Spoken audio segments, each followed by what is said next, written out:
નમસ્કાર. ખેડ વિસ્તાર માટે ફેબ્રુઆરી 2025ના બજેટમાં 1500 કરોડ રૂપિયાની મંજૂરી બાદ તેમાંથી ફાળવાયેલા 139 કરોડના કામો અંગે ગંભીર આક્ષેપો થયા છે. આક્ષેપ કરનાર છે જિલ્લા કોંગ્રેસ સમિતિના પ્રમુખ પાલભાઈ આંબલિયા, જેમણે મુખ્યમંત્રીશ્રીને ઈમેલ દ્વારા પત્ર લખી 139 કરોડના કામોમાં ભારે ભ્રષ્ટાચારના સાક્ષી રૂપે 2 વિડીયો પણ મોકલ્યા છે. પાલભાઈ આંબલિયાની માફક તો 139 કરોડમાંથી ફક્ત 9 કરોડના જ કામો થયા છે. બાકી 130 કરોડ રૂપિયાનું શું થયું? કોણ જવાબદાર છે? પહેલો વિડીયો છે વર્તુ નદીના પુલનો, જ્યાં કરોડો ખર્ચ કર્યા બાદ પણ ઝાડી ઝાકરા સાફ ન થયા હોવાનો પુરાવો મળી રહ્યા છે. પૂર જેવી સ્થિતિમાં નદીના પાણીનો પ્રવાહ રોકાઈ ગયો અને ખેતીમાં પાણી ઘૂસ્યું. હકીકતમાં જ્યાં સરકારને કામ કરવું જોઈએ ત્યાં ખેડૂતો પોતે જેસીબી મશીન લઈ ઝાકરા સાફ કરે છે, તો પછી સરકારના કરોડો ગયા ક્યાં? બીજું ઉદાહરણ પણ તેવા જ ભ્રષ્ટાચારનો પર્દાફાશ કરે છે. વર્તુ નદીના પાળે સિમેન્ટી પ્રોટેક્શન વોલના બદલે માત્ર માટીનો પારો નાખવામાં આવ્યો. પરિણામે નદી ફરી તૂટી રહી છે અને ખેડૂતો પોતાના જ બળે બચાવ કરી રહ્યા છે.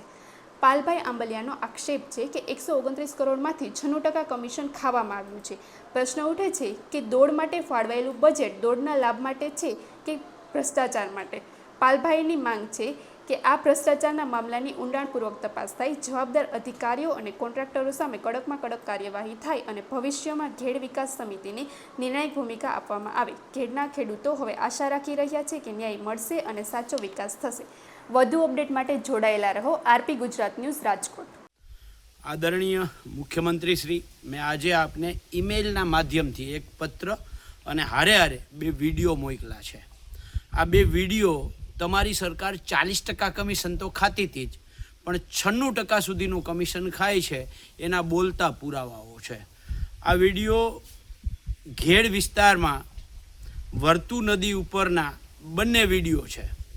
જે બંને વિડીયો જે છે એ તમે ગયા વર્ષે 139 કરોડના કામો જે કર્યા હતા, આ 139 કરોડમાં આ બંને જગ્યાનો સમાવેશ થાય છે.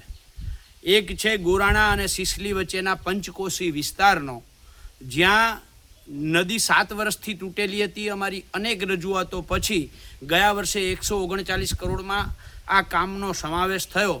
ત્યાં નદીની તૂટેલી નદીને તમે હાંધી તો ખરી, પણ માટીથી હાંધી. જ્યાં સિમેન્ટની પ્રોટેક્શન વોલ કરવાની હોય ત્યાં તમે માટીની દિવાલ કરી દીધી અને એના કારણે તમે જોવો છો અત્યારે વર્તુ જ્યારે ઓવરફ્લો થઈ ત્યારે ત્યાં ખેડૂતો પોતાની રીતે તગારા નાખી અને નદી ત્યાંથી બહાર ન નીકળે, ખેતર ધોવાય નહીં, એના માટેના પ્રયત્ન કરે છે. બીજો વિડીયો જે છે એ આ વર્તુ નદીના ઝાડી ઝાખરા સાફ કરવા માટે તમે 139 કરોડમાં એનો પણ સમાવેશ કર્યો હતો. જો ઝાડી ઝાખરા સાફ કર્યા હોત તો આ બીજો વિડીયો જે છે એ રાવલ પાસેના સતીતળ પુલનો છે. આ પુલ તમે જોઈ શકો છો કે આખા પુલની અંદર આ રીતે ઝાડી ઝાખરા ભરાઈ ગયા અને આખો પુલ છે એ બ્લોક થઈ ગયો, ડેમ થઈ ગયો અને એના કારણે નદી ત્યાંથી ઓવરફ્લો થઈ અને ખેડૂતોના ખેતરોમાં ઘૂસી. હવે સવાલ એ છે કે જો તમે ઝાડી ઝાખરા સાફ કર્યા હોત તો આટલા ઝાડી ઝાખરા આવ્યા ક્યાંથી? અને આવ્યા તો એ સાફ કરવાની જવાબદારી સિંચાઈ વિભાગની હતી. એની જગ્યાએ ખેડૂતોએ પોતાના જેસીબી રાખી અને આ સાફ કરે છે. આ બંને વિડીયો તમારા ભ્રષ્ટાચારની ચાળી ખાય છે અને આ રીતે જ તમારા છેલ્લા 30 વર્ષની કામગીરીના કારણે જે ઘેડ 30 વર્ષ પહેલાં માત્ર 25,000 હેક્ટરમાં હતું, એ ઘેડને તમે દર વર્ષે આવી જ રીતે ભ્રષ્ટાચારયુક્ત કામગીરી કરી અને 1,25,000 હેક્ટરની અંદર ફેલાવો કરી દીધો.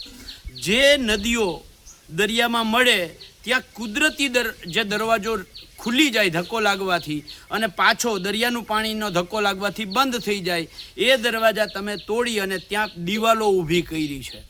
જ્યાં ઘેડની અંદર 1 મીટરનો રોડ કરવાની ઘેડ સમિતિ દ્વારા મનાઈ હતી, એ ઘેડ સમિતિનો પહેલાં તો તમે નાશ કર્યો અને 1 મીટરની જગ્યાએ તમે 3-4 મીટરના રોડ કર્યા. જે નદીઓની અંદર ઊંડી પોડી કરવાની હોય એની જગ્યાએ તમે નદીઓમાં જ ચેક ડેમો ઊભા કર્યા જમીનની સપાટી બરાબર.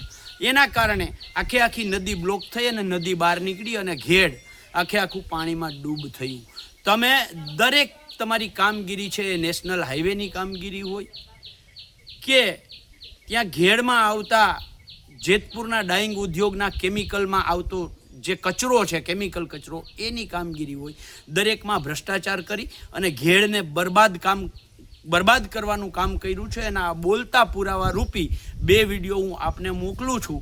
મને આશા છે કે તમે મૃદુ તો છો જ, પણ ભ્રષ્ટાચારીઓ સામે મક્કમ થઈ અને આ બંને વિડીયોમાં જે લોકોએ ભ્રષ્ટાચાર કર્યો છે એમની સામે કડક હાથે કાર્યવાહી કરો તેવી માંગ સાથેનો આજે પત્ર અને 2 વિડીયો આપને ઈમેલના માધ્યમથી મોકલા છે.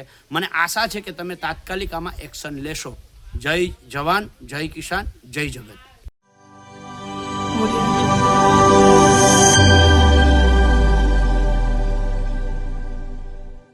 Jungle.